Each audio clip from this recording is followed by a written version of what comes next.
Welcome to my YouTube channel. This is your knowledge Jamal.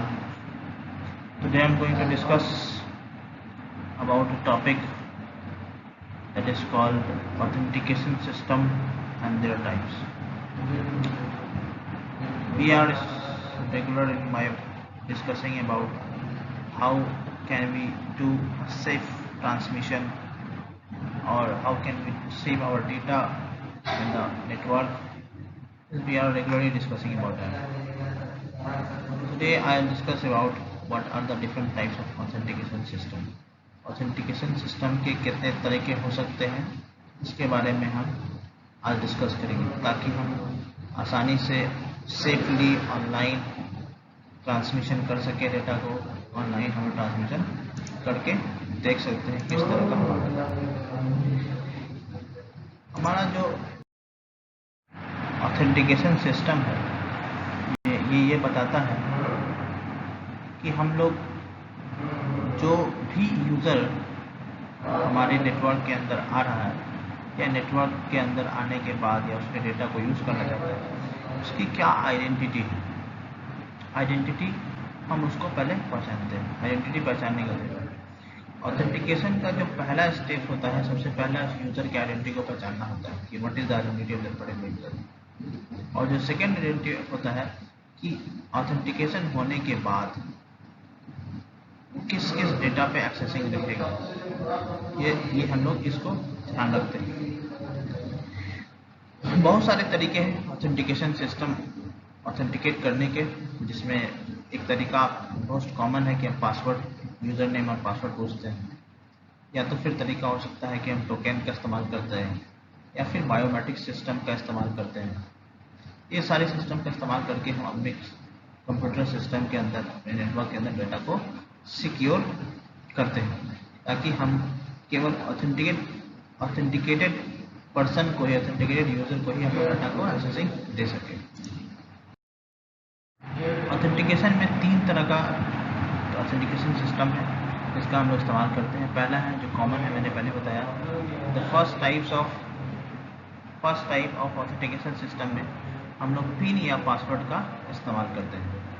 दूसरा authentication system ये है कि हम लोग स्मार्ट कार्ड, जो यूज़र होता है स्मार्ट कार्ड, उसको हम देते हैं और स्मार्ट कार्ड का वो इस्तेमाल करता है या फिर टोकन का इस्तेमाल करता है और उससे वो अपनी ऑथेंटिसिटी शो करता है और फिर वो उसका इस्तेमाल करता है। तीसरा जो तरीका है वो है फिजिकल मेथड है, जिसमें हम लोग fingerprints, retina scanning, palm scanning, that means biometric system का इस्तेमाल करते हैं। ये 3 मेथड है जिससे हम लोग ऑथेंटिकेशन चेक करते हैं या ऑथेंटिकेशन देते हैं। पहला pin and password method, second is smart card और token method, and third one is biometrics method, जिसमें फिजिकली उस पर्सन को, यूज़र को अपना फिजिकल अपीयरेंस दिखाना होता है, रेटिना स्कैनिंग देना होता है, फिंगरप्रिंट सेंसर देना होता है।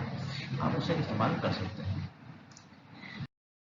बारी से हम लोग पढ़ेंगे। पहला पासवर्ड जो है, the most common type of authentication system, इसमें password is simply a code और रैंडम स्ट्रिंग।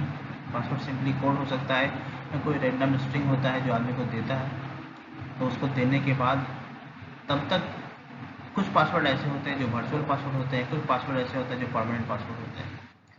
तो हमें पासवर्ड हम देते हैं ताकि उससे वो सिस्टम के अंदर आ सके और वो पासवर्ड ऑटोमेटिकली उस सिस्टम के अंदर उसको पहले चेक करता है कि क्या ये पासवर्ड हमारा सही है कि नहीं।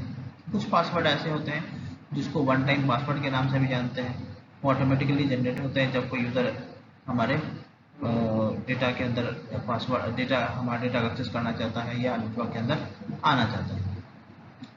हम लोग पासवर्ड ऐसा रखें जिसको आसानी से कोई भी क्रैक ना कर सके या गेस ना कर सके, ताकि हम अपने डेटा को प्रिवेंट कर सके फ्रॉम अनऑथराइज्ड एक्सेस।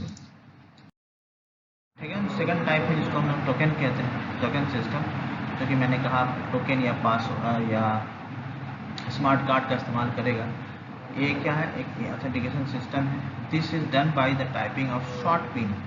पासवर्ड में बड़ा पिन होता है, बड़ा सा होता है, कैरेक्टर नंबर होता है, स्ट्रिंग होता है, सिंबल्स होते हैं, लेकिन पासवर्ड के पिन के अंदर छोटा सा कैरेक्टर नंबर ही हम लोग टाइप करते हैं और ताकि वो ऑथेंटिकेट कर सके। The token then authenticate information give to the by the user. जो ऑनर होगा वो ऑथेंटिकेट करेगा कि हाँ ये यूजर ने जो पिन दिया है या टोकन दिया है वो क्या है, सही है। एंड उसके तब उसको सिक्योरिटी सिस्टम के अंदर जाने की परमिशन नहीं। उसके बाद स्टैटिक पासवर्ड टोकन भी एक होता है जिसमें एटलीस्ट उसको एक पासवर्ड, डिजिटल पासवर्ड आएगा उसके पास, उसको डिजिटल पासवर्ड देना होगा तब वो आगे बढ़ सकता है, अन्यथा नहीं बढ़ सकता। टोकन दो तरह का होता है। टोकन ऐसे होता बहुत तरह का है, इसमें हम लोग कुछ टोकन के बारे में डिस्कस करेंगे। पहला है सिंक्रोनस डायनेमिक टोकन। एक फिक्स्ड इंटरवल ऑफ टाइम के लिए क्या होता है, ये जनरेट होता है। लिमिटेड टाइम के लिए जनरेट होता है, पासवर्ड के ऐसा या पिन के ऐसा जनरेट होता है, और उस सिस्टम में उसको क्या होता है, देना होता है। वैलिड समय के बीच में अगर उसने दिया तो वो उस टोकन को रीड करेगा, उस दिन आफ्टर उसको प्रोसेस करेगा। अगर नहीं मिला तो वो यूज़ नहीं कर पाएगा, वो उसने वैलिड टाइम में उसने नहीं दिया तो यूज़ नहीं कर पाएगा। तो कहते हैं synchronous dynamic token, the token which is created for the limited period of time and that can be accessed only, that can be used only on the given interval of time. Type of token is asynchronous dynamic token. In this token, इस token को हम लोग challenge response token भी कहते हैं। asynchronous generates होता है asynchronously, और whenever we press any key on the token there is a no limitation of time. That means कि ये token ऐसा है कि जिसमें अंदर टाइम, आपका कोई टाइम लिमिट नहीं है, आप जब चाहें तब इसका इस्तेमाल कर सकते हैं। देन इस सिस्टम में जब आप उसको देंगे तभी आपको ऑथेंटिकेट करेगा, तब आपको यूजर उसको यूज कर पाएगा।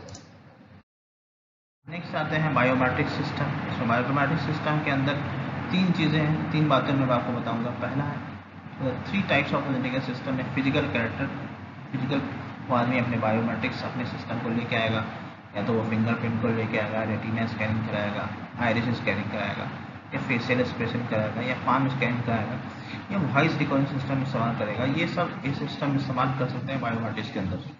दूसरा जो बायोमेट्रिक्स के अंदर सिस्टम है, इसमें जो भी जिस आदमी का बायोमेट्रिक सिस्टम हम यूज़ कर रहे हैं उसका इंफॉर्मेशन, उसका face fingerprint, retina scanning, facial expression पहले ही आपको सिस्टम में फिल करना पड़ेगा, और जैसे ही वो ऑथेंटिकेशन करने के लिए वो आएगा तो वहाँ उसको सामने होना पड़ेगा। जब तक वो सामने नहीं होगा उसका फाइल या उसके डेटा एक्सेसिंग करने का परमिशन नहीं मिलेगा।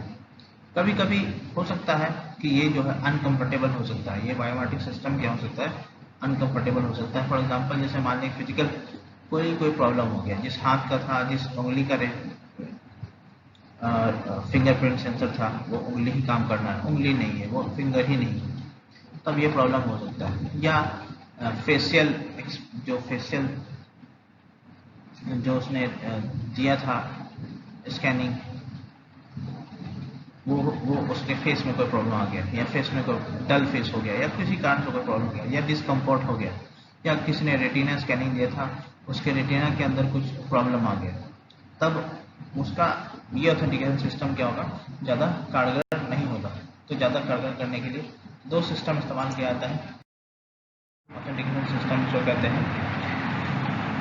इसमें क्या होगा कि आपको 2 फैक्टर ऑथेंटिकेशन सिस्टम इस्तेमाल करेंगे। अदर इन दैट केस अगर उसके पास बायोमेट्रिक सिस्टम भी है और कोई पिन कोड या टोकन या पासवर्ड सिस्टम भी आपको एक साथ रखना पड़ेगा, जिसमें क्या होगा कि अंदर केस अगर कोई प्रॉब्लम होता है तो आप 2 फैक्टर ऑथेंटिकेशन सिस्टम का इस्तेमाल कर सकते हैं। 2 फैक्टर ऑथेंटिकेशन सिस्टम में एक और मतलब आता है कि आपको 2 बार अपना ऑथेंटिकेशन देना होगा, तो आप दे करके अपने डाटा को एक्सेसिंग कर सकते हैं। Thank you for watching my video. Keep learning from my YouTube channel.